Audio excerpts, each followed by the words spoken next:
కడప జిల్లాలోని లక్ష్మీపాలెం గ్రామంలో ఉన్న శ్రీ వెంకటేశ్వర స్వామి ఆలయంలో క్లీనింగ్ కార్యక్రమం నిర్వహించారు. కడప నాగిరెడ్డి ఆధ్వర్యంలో జరిగిన కార్యక్రమంలో ఆలయ కోనేరును శుభ్రపరిచారు. ట్రస్ట్ బోర్డు చైర్మన్, కమిటీ సభ్యుల పిలుపు మేరకు 150 మందికి పైగా పాల్గొని చాలా కాలంగా అపరిశుభ్రంగా ఉన్న కోనేరును క్లీన్ చేశారు.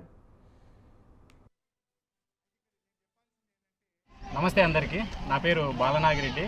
అంటే నేను ఒక క్రియేటర్గా పనిచేసుకుంటూ ఇట్లా పాడుపడిన గుళ్ళు కానీ కోనేరులు కానీ కనుమరుగైపోతున్నాయి చాలా.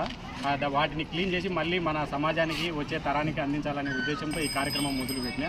అందులో భాగంగానే దూర్ దగ్గర ఒక కోనేరు క్లీన్ చేస్తుంటే నాకు కొన్ని కామెంట్లు రావడం జరిగింది వీడియోకు.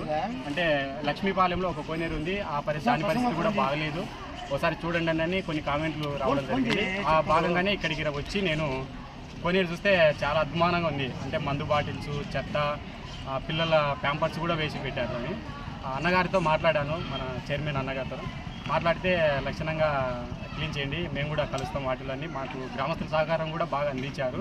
అందులో భాగంగానే ఈరోజు అంటే చాలామంది నంద్యాల నుంచి, బనగాలపల్లి నుంచి కూడా చాలామంది ఇక్కడ కోనేరును శుభ్రం చేయడానికి వచ్చారు. అంటే ఇది గ్రామస్తులు కూడా కొంచెం గమనించాలి. ఎక్కడి నుంచో అంటే ఇది మన ఊరిదే కాదు, అందరికీ భాగం ఉంది దీన్ని శుభ్రం చేయడంలో. కాబట్టి చాలా దూరం నుంచి కూడా రావడం జరిగింది. ఈ కోనేరు పూర్తి అయ్యేంత వరకు కూడా ఇక్కడ నుంచి ఒక్కరు కూడా కదలరు, పూర్తి చేసే వెళ్తారని చెప్తున్నారు.